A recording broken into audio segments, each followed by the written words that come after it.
Ricky Smiley. I could, oh my goodness, for some Right. people, they like go to church, but, I'm a killer. Don't push me. Don't touch me.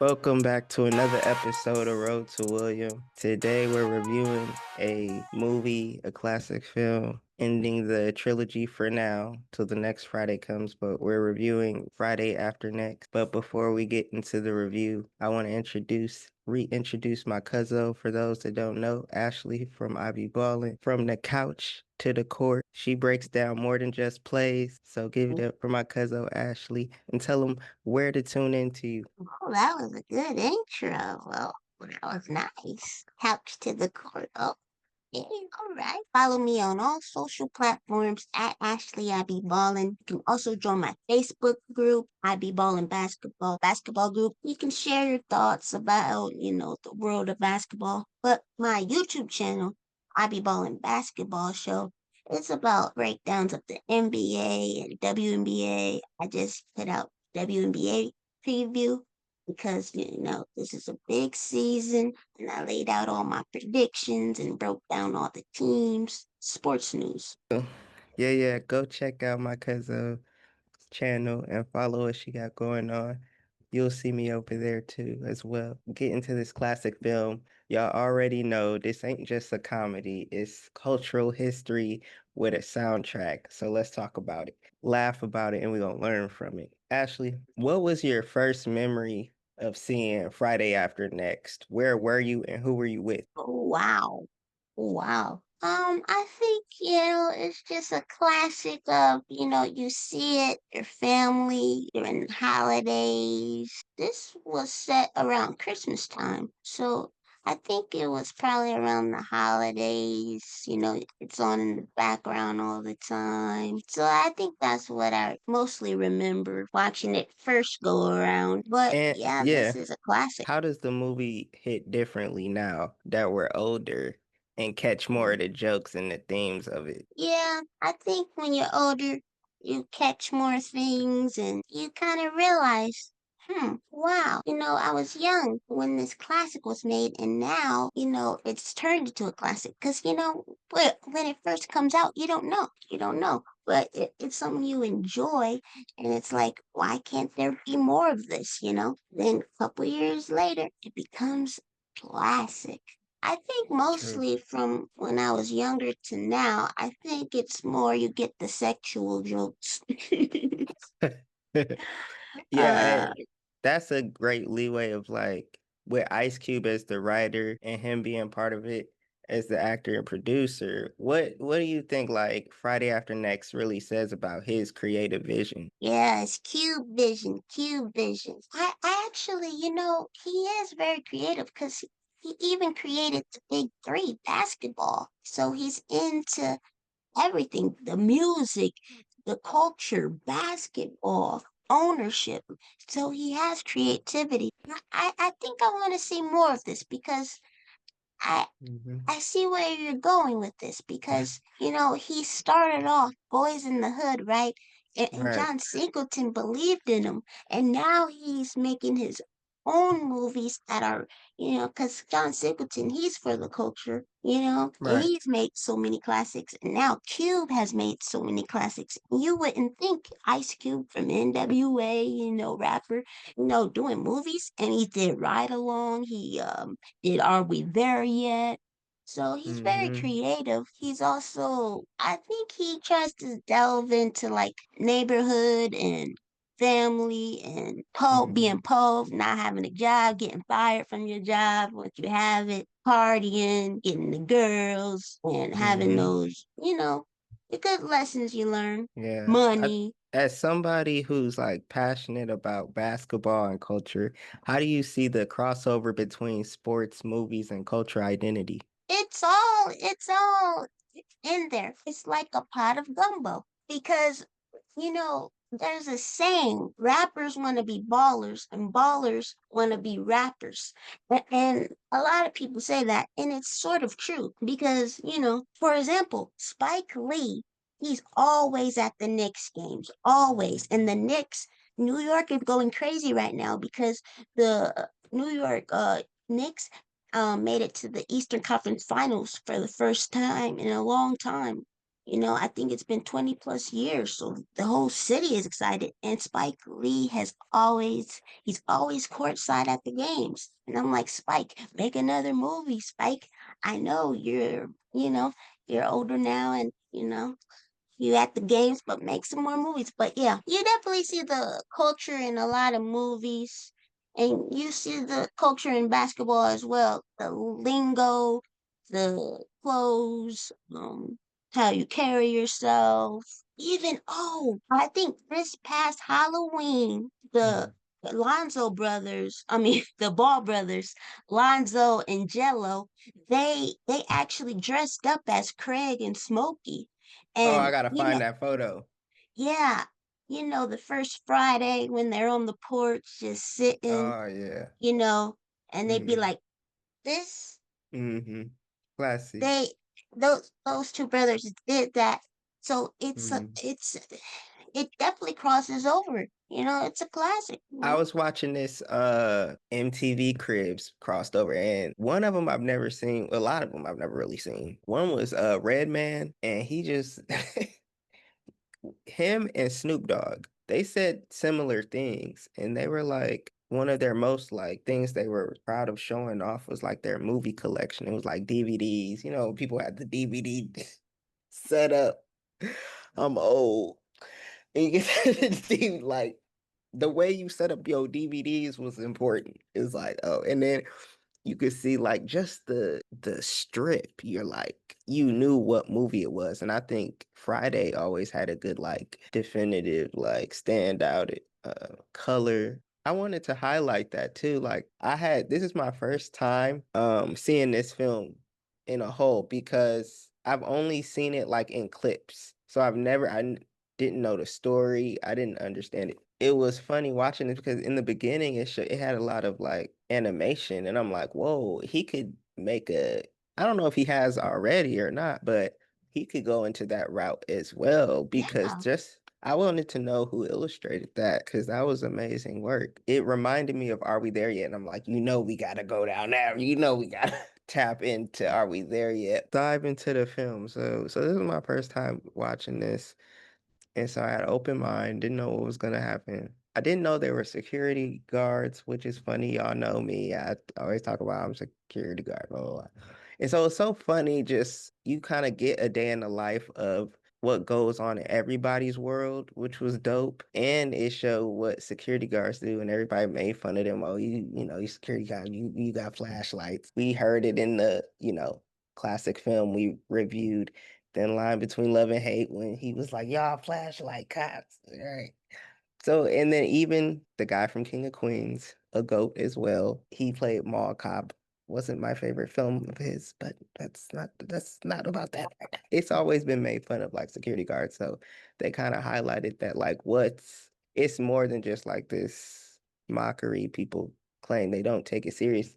But the people who do take it serious are the people who work on that lot because they own a business, they have customers, they understand the importance of having security. So they know it, even though people outside that world and work a different life, they might mock it like, it is a grind that is out there that's open for people. I liked how Craig was warning Day Day, like, look, this is a security job. This ain't just like you gotta really know how to talk to people. It's probably one of the best ways you can like learn if quote unquote customer service because it is more about how you communicate with people on the street. Whoever you interact with daily is important. And being nice and being like alert and making sure you care about the community goes a long way. And I'm gonna pass it off to you in a sec. But I thought it was an interesting view looking at how they were hired to be security officers because they want to make sure their customers are safe. But then also, when Day Day had got into it with those old ladies or the older women, that was somebody's grandmother. And Craig did tell him that, like, that's somebody's grandmother. It was an ego trip, a power trip, and we'll dive into that later. But I wanted to point that out because then it goes beyond just this job. You know, people talk about, oh, blue lives matter, talking about cops and stuff, but it's like when they take that uniform off, you're not blue, blue, blue, blue, blue. It goes back. I think it was a great creative way to talk about how what gangs were originated from without having to give you a history lesson. It told you just in those moments what they were there for in the beginning. And it was to protect their grandmothers, the people down the street, the people, you know, they don't even have to know you, but we all live in this community. It's about just helping one another. But that's literally somebody grandma, or maybe that's their friend's grandma. And they like, what? So then you have to be, so that's why words is careful. And then he took it too far, put his hands on it. Now they want problems. And so I think maybe something similar happened before because we never found out what happened to the other security guards. We can only imagine maybe something similar. That's why they were so quick and routine in it.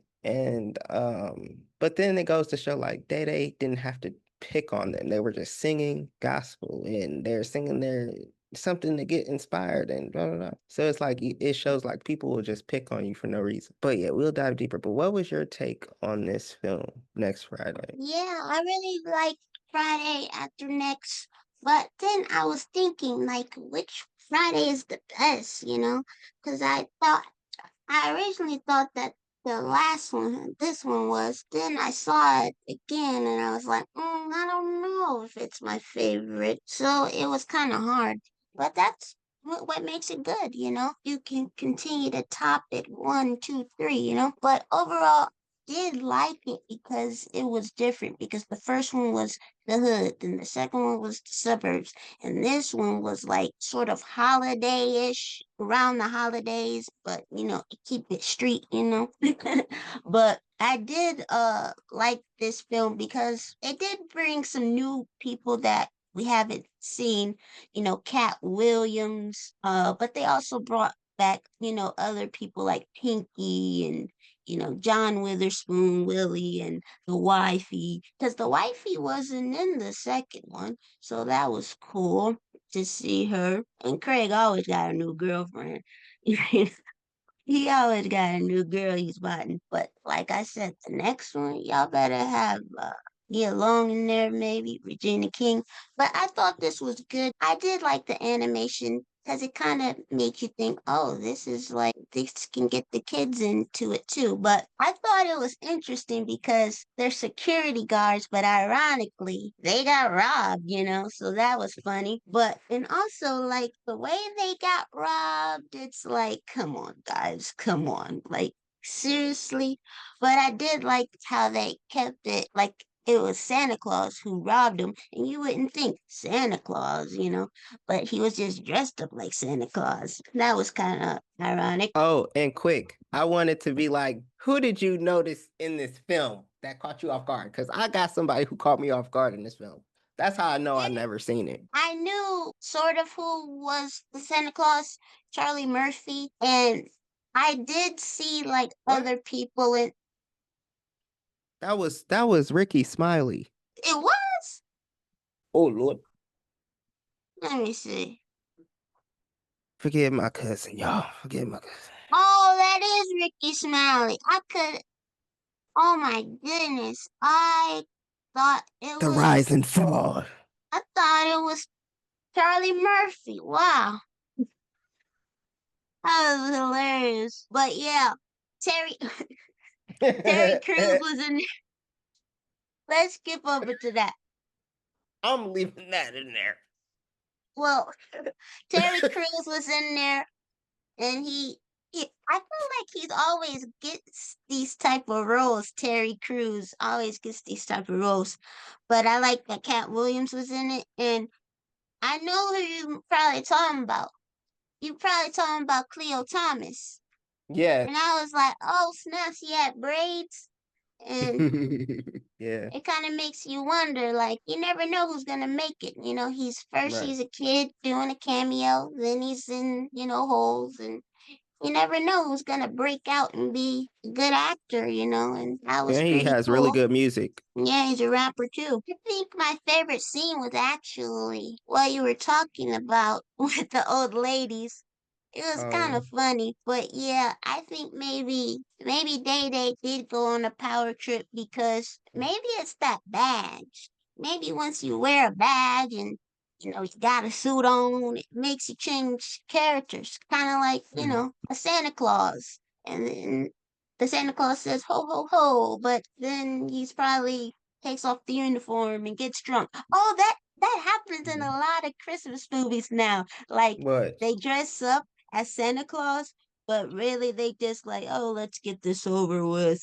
And when they take off the suit, they're really drunk. I think a lot of movies are doing that now. Yeah, I think that's probably my favorite part is when Day Day is messing with the elderly women. Only because I did like what they were saying, like I'm not a killer, but don't push me.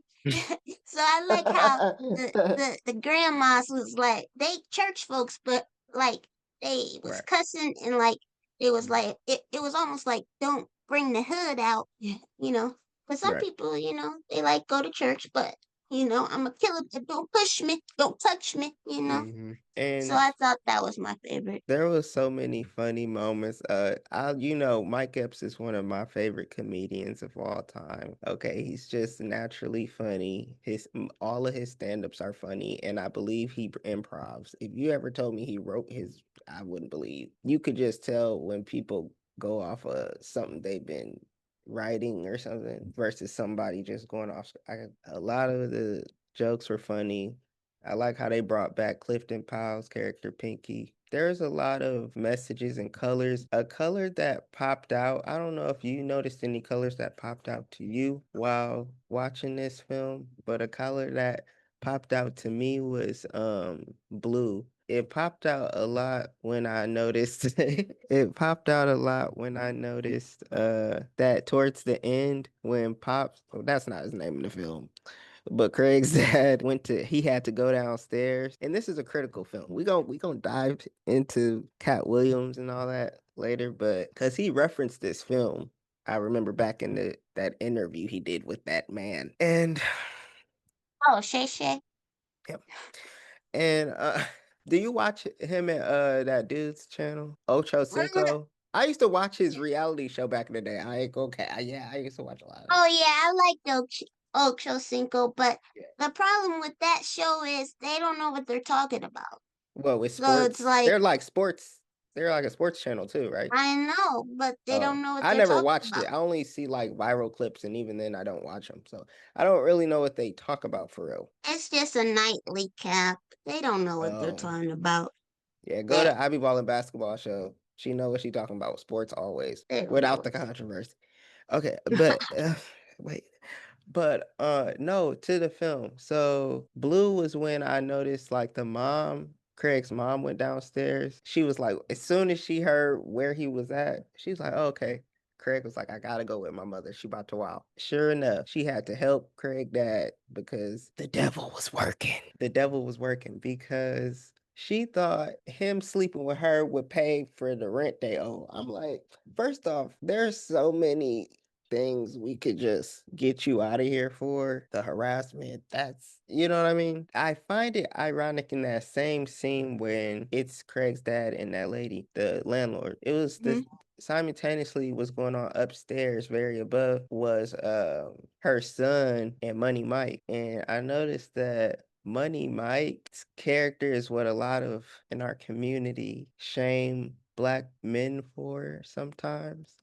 And what I mean by that is like Money Mike was like this flamboyant heterosexual man, right? Someone you would look to like a prince. Like what do you hear about Prince? If you say like when it comes to his identity, his being, what would you be one of the first few things you hear somebody say about Prince? He was a very sexual being. I remember seeing his booty cheeks at the BET Awards. Mm, Yeah, he showed his booty cheeks. mm. He was wearing pants that had the cheeks cut out. Okay. But I'm getting to like he was still confident in who he was. And he reminded the dude's character what was Terry Crews' character's name? Damon. Damon? Yep. So like he was trying to tell Damon like I don't swing that way. Like he didn't shame it. What he did shame was how he was moving in the streets now that he was out of prison. Like I said in Next Friday, remember how I said like why would Debo even care about finding Craig for some petty revenge when he could be out there changing his life? That's what it gave to me. Like if you know people get that misconstrued like oh heterosexual man can't be tap into his femininity and masculinity and still be viewed as a quote unquote man. When other people were looking at Money Mike's per se, Craig, he was looking down on him not because of how he dressed, but really how he treated his employee, which is who she was. He wasn't with her. She never claimed him. He never really claimed her because she was basically an assistant.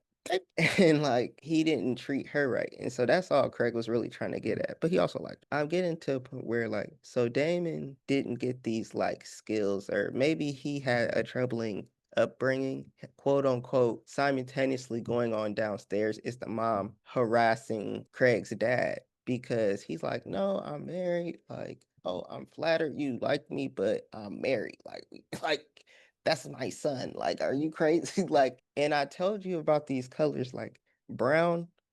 I kept noticing a lot of brown in the film, especially toward the end. At one point, Day Day was wearing brown. The landlord was wearing brown.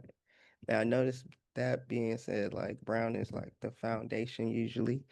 And that was part of her foundation. She probably at some point accepted it or something happened in that household where she thought it was okay to do that to Craig's dad. And then upstairs, Damon thought it was okay to do that to Money Mike. So I think it was just this like cycle in this that was just like, if you don't break it, it's going to continue. And I think Money Mike's character was like that cycle that was breaking. Like, that's not how you do things. Like, if you want to do that, whether you're gay, straight, what have you, you still have to respect the consent of somebody else. If they say no, that's the end of it. And I like we gonna review forever, and that's one of the heavy things they kind of like have been pushing that too. But if you haven't seen Forever, go check that out. Man. I thought it was really great creative elements to the film. The blue was just like fighting. It meant for me like a lot of fighting. Like Craig's mom was wearing a nice blue dress, and she kept that was a good something I peeped too, where she was the main one, and when everybody was partying, drinking, smoking, la la la, wilding, all she cared about was her husband. Like, where is he at? Where is he at? We don't never be gone. It reminded me of how like even if you don't see people, doesn't mean they're not watching, doesn't mean they don't care, don't mean they're not concerned, and that doesn't mean they're not in the know. And like I think after I saw that scene, that shot, I noticed more blue shots in the film throughout them walking the streets and it just shows like that blue, even though the mom's not there, even though like the people aren't there, the color is there to represent them, that people in the streets are making sure their community is safe. And yellow was another one I noticed too, where I always thought yellow meant like this childhood. It represents like childhood joy, something like sacred. So I see a lot of yellows when especially like coming to ages stories, or if they're trying to teach you something, you notice like you'll see, just start peeping more of the yellows sometimes. Not every time, but I noticed it in this film too. But yeah, any closing remarks on this film? Any other takeaways? Any more takeaways? Well, one thing is I noticed that Chico, before I get to Chico, yeah, I did notice that, Miss Pearly, that's her name, and Damon were alike because, they both, you know, was trying to, they're free going, you can't just force somebody, was trying to get some. But my thing was the bathroom was closed and they was in there for a long time. And then one thing that I did like is when he got that ring, Pat Williams, he was singing a lot in the movie. And he was like, well, one scene he was like dashing through these ho ho hos. And then when he got the wrench on Damon's nuts, he said, crunching on your balls in a one horse open sleigh. Oh, that was hilarious. That was the best joke. But yeah, I thought like Miss Pearly was sort of like a Karen to me because she like was like, "Oh, party, they're making a lot of noise." Like I think she called the cops, right, on them. And she even she went in their house, trying to steal stuff. But also Chico. I was like, "Oh, Chico from, next Friday." And that's the first problem. He bit, Miss Pearly right in the butt. But I'm like, where was you, Chico, when they was getting robbed in the first place, Chico? You was sleeping with Day Day, Chico. No, you supposed to be out in the hallway guarding. That's what you supposed to do, Chico. Come on, I think Chico. that tree of us was a symbol of black community specific of getting hit of this old tradition that like does gifts really mean anything? Why does it matter? Like, does this tradition matter? I feel like it was like this hidden like gem of it too. Even with all this chaos going on, even with the grandmothers complaining about this and they complaining about that, they trying to protect property, all that going on, it was a shot at night where like the Santa Claus dude was still robbing people, which it just goes to show like it was robbing everybody. It didn't have no specifics because everybody got hit. And nobody started caring about it until it was like their own people. Like you hear about people getting robbed, this, that, till third, until it's your own. Then you want to be like, oh, let's try and do something about it. Like for example, like their grandmother got hit with that same guy with the same Santa Claus. Money Mike got robbed, all this stuff. Everybody's being affected is what I saw in this film too. And like also one of the things I wanted to point out too, I see it a lot in the Discord. And it was a great way to point this way to kind of like it's funny how it like correlates to today with what black people are dealing with in the fight for change and whatnot, trying to make sure we don't get our rights stripping away, right? So this film, when I was watching it, it reminded me. So that shot where remember when the owner of the donut place he got robbed? Craig and Day were at the top of the roof and they were looking down, watching it all happen. They ain't say nothing. They ain't warn them or nothing. Like, hey, you should get out. They just sat back and watched, and it just kind of showed. It's this article I found. Hold on. Okay, I'm gonna find it later, but hold on. But no, it reminded me of like this is a good way for societal activism and because this shows like cultural expression. So basically, when they were at the scene at the top, it just reminded me of when people are like, "Oh, how come black people aren't at the marches as much as they used to be?" It could be for different reasons, like activism fatigue, like decades of marching and protesting without seeing systemic change can lead to like disillusionment.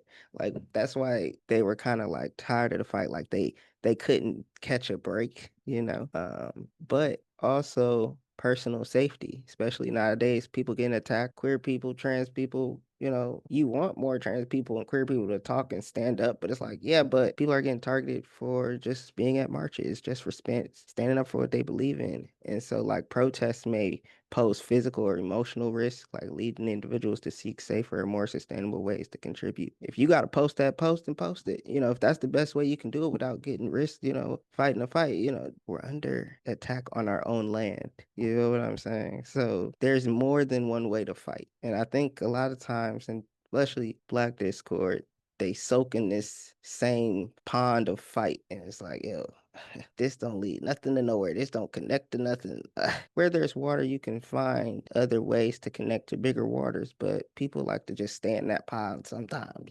They get used to the same old thing, and that's why change doesn't really happen as much. But I liked how, with movies like this, to not overlook them and just push them aside as just film, but like it's tradition, it's humor, it got different family dynamics. Another way for cultural activism. And it shows the importance of joy because I liked how after they saw, like, dang, even the dude with the business could get robbed. Like, I think they kind of was like, it's not worth the risk. So it's like, really go after with what you want because what's the point of this if the owners don't care and you have to fight together? You have to make that decision that y'all gonna do that.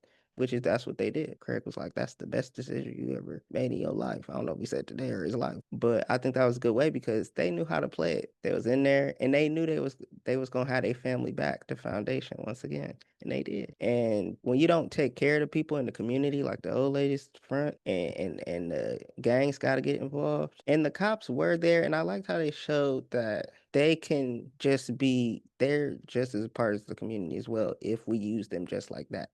If they all kind of just was everyone's security, you know what I mean? Like what they're supposed to do. But I also noticed that when the cops left to arrest somebody, it was vulnerable. That scene was vulnerable, or that place was vulnerable for even more robberies or whatnot to happen. I think it showed like there's never enough cops or there's never enough support. But when they're not there, I think it just shows like we gotta take care of each other. Um, but yeah, they had to come together. And so that's why the guy who owned the donut shop, they tell like how the Department of Health like ran him out of there because if he was taking care of the people, they had like proper food out for them, the basics. Maybe they would have been at a better understanding. But people like that who don't care about it, they just care about the money. You're not going to get the same support as the people who actually care about the community, make sure people want to eat and they care for it. All right. Any last words, Ash? It's just, oh, and I was thinking about how they were gonna get evicted in the movie that came out this year, One of Them Days. I think maybe Friday inspired that movie because it all happened in a day and they were trying to, pay the rent. Kiki and SZA, and the other one was, Mike Epps and Ice Cube. So, you never know what you inspire. That's a And good yeah, point too. you- And Kiki Palmer is so funny. And SZA's One of Them Days, I just felt like it was natural to her to act. And I don't know if this was her first film or not, but I was like, oh yeah, we watching a film. Like, so I can see her definitely in more films. What did you think? SZA, yeah, I feel like a lot of artists are sometimes creative where you never know. You think you're going to be a singer and you turn out to be a singer, but maybe you can do more than that, have multi talents, Right. just like people who do plays when they sing and dance and, Yeah. advocacy are in that. And also, I did like how Issa Rae and Kiki Palmer, they collabed with SZA and yeah, Yeah. I think we all need these collabs. You don't Oh have to do yeah. it alone. Kind of like when Ice Cube teamed up with Kevin Hart with the Ride Alongs and stuff. Like we Okay. need some more collabs.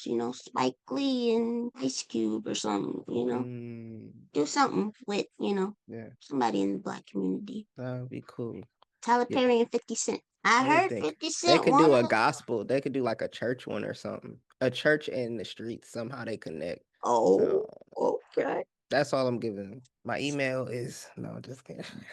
All right. Mm. Thanks for tuning in. Thanks for listening. Let us know in the comments your favorite parts of the film. What did you take from it? And make sure y'all like, comment, subscribe, and go check out my cousin's channel, I Be Ballin' Basketball Show.